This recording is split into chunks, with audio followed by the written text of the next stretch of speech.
In this tutorial we'll look at keying in more detail. So it's this fairly established routine now. People actually do it in different software, whichever is your software choice. So we talk about edge mat and core mat, or soft mat, hard mat, or I've been known to say good cop, bad cop myself. So we'll get into that. What's really important though in any issue of talking about semi-transparency, which always comes into it, you're talking about keying. You're interested in the fine detail, or also a couple of other examples here. Just things like anything like glass is always interesting because it's neither in there. You've not got exactly green screen or foreground. You've got like a mix, and it depends on the photography as to kind of how much of that mix you're getting. So that really puts a keyer through its paces. It's that stuff there. The other thing that's always interesting is motion blur. So wherever you've got somebody flicking their hair around or flicking anything around, really, you get a lot of this kind of fall off on the edge. And we need a very delicate key to pick that up. So that's really going to happen here. And then it gets modified and improved here, so the middle of it's cleaned up. But before we get into that, the thing that's important is to denoise the plate. So we generally do that as a matter of course, and it's the denoise plate that feeds the matting work.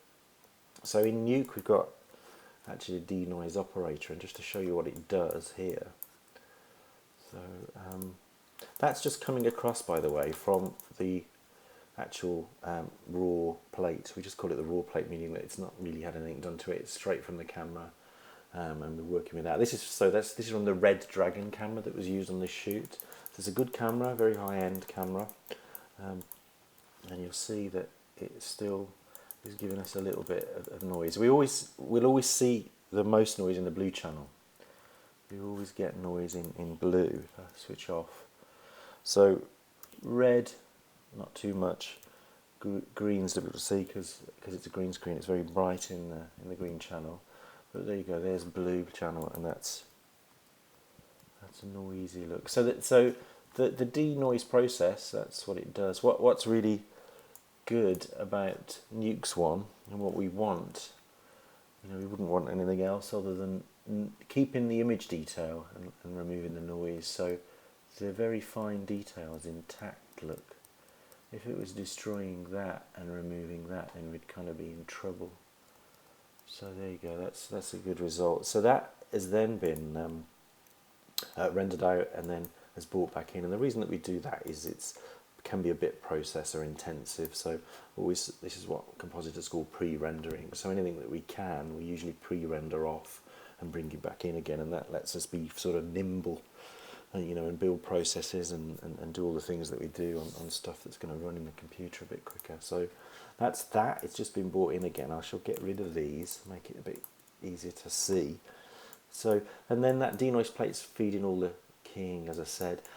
If you wanted to look at another one that's very widely used, you might want to research a denoiser called Neat Video.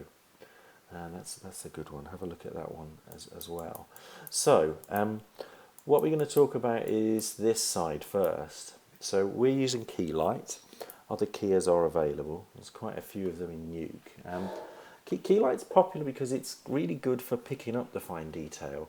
The caveat with it is, though, it has to, or it's a bit sniffy. It requires a very flat, evenly lit green screen behind the detail.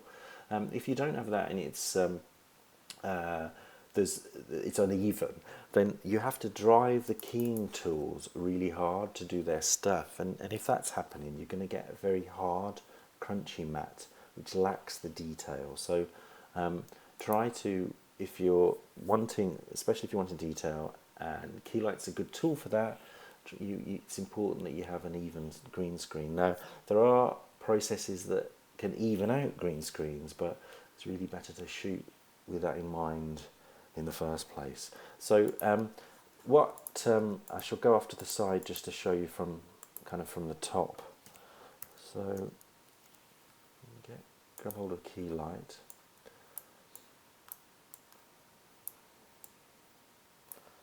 So it's a matter of just sampling the green screen now. What's important is you take the sample from near the edge, or near the detail that we're trying to pick up. rather than, you know, keying from the middle of the green screen. Try to take the sample from near the edge. So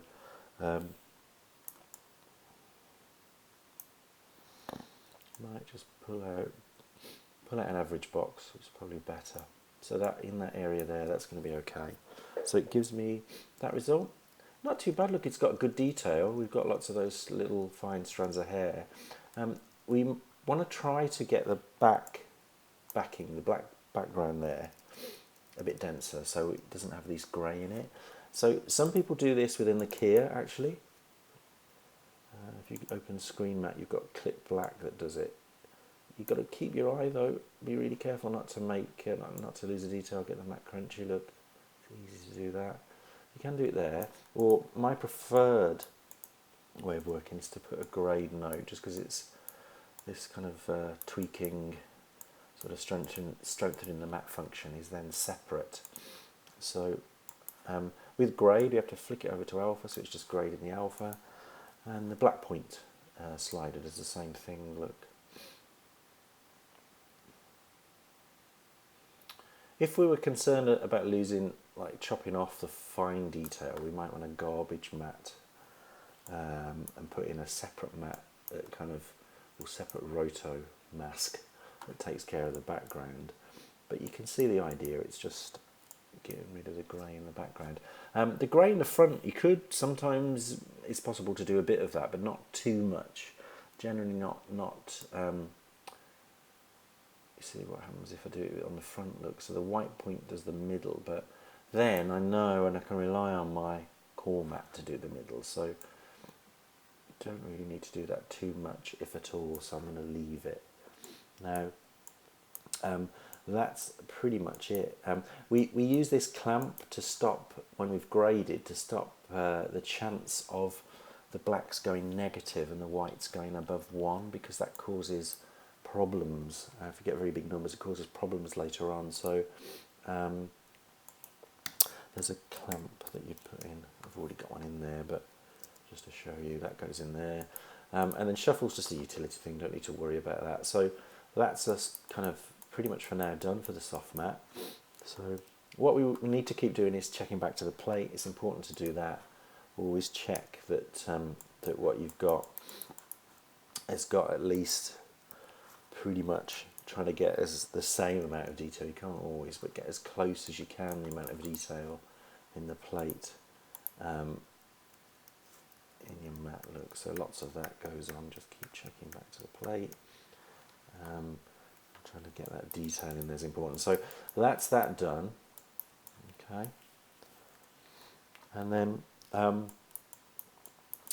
all you're doing really is the core matte is just getting rid of the grey in the middle, so it blocks in, fills in the middle. So it's important that this is really crunchy. It's what you don't want from the edge matte is a really hard matte, really crunchy matte from this. So it's literally on and off, which should be what we get in there pretty much. Yeah, there we go.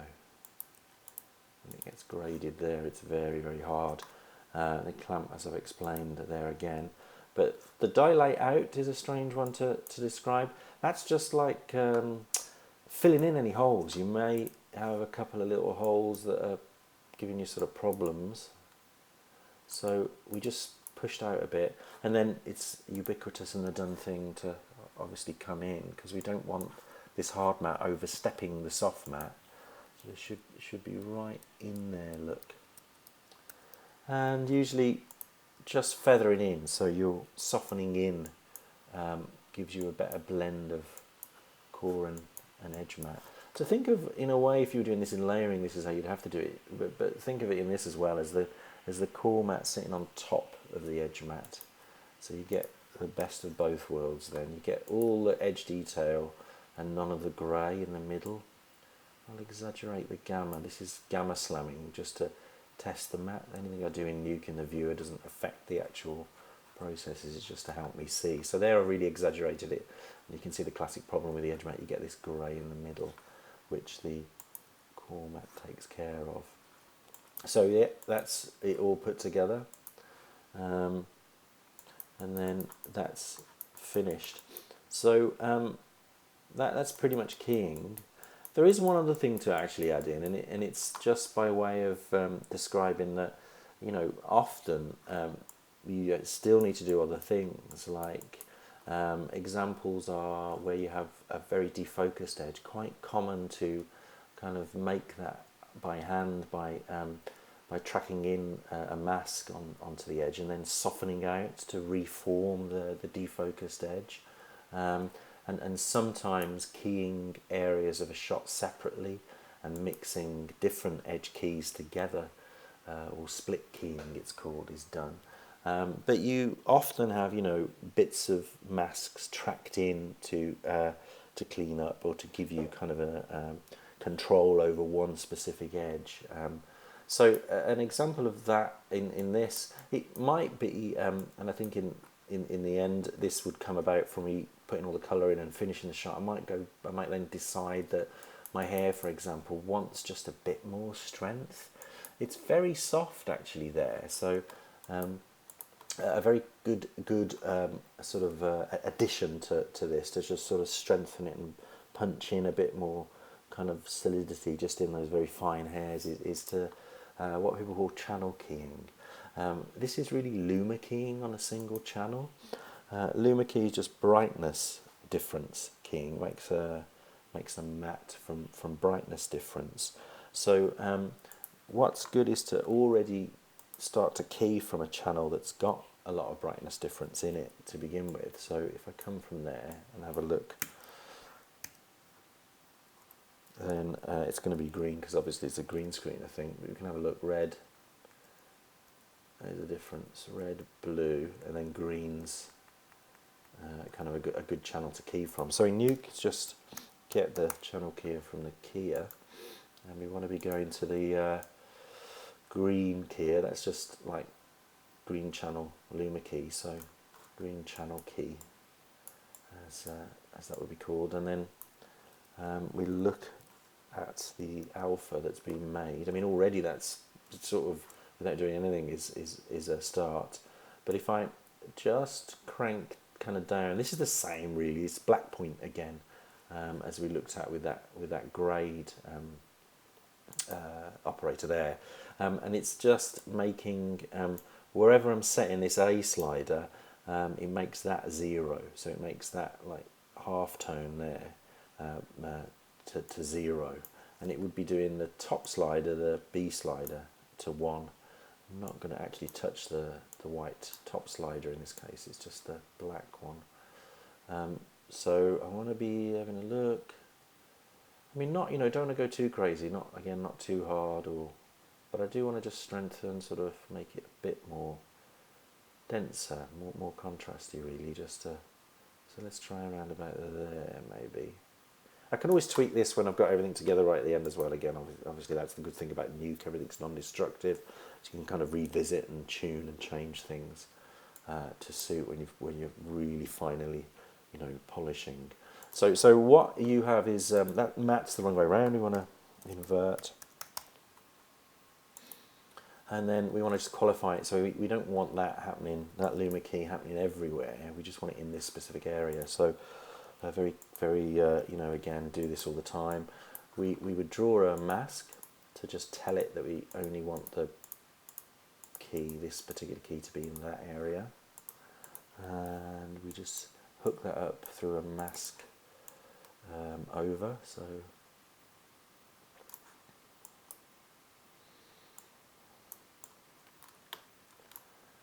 that just only gives me that piece. It should do. There we are.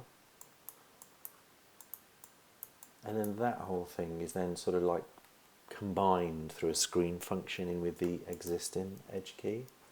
So we just need to put that in.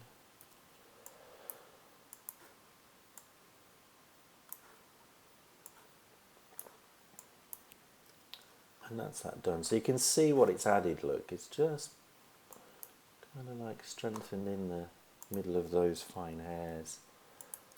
So that's as it was. And that's just the Luma key alone, and that's everything together, look. So yeah.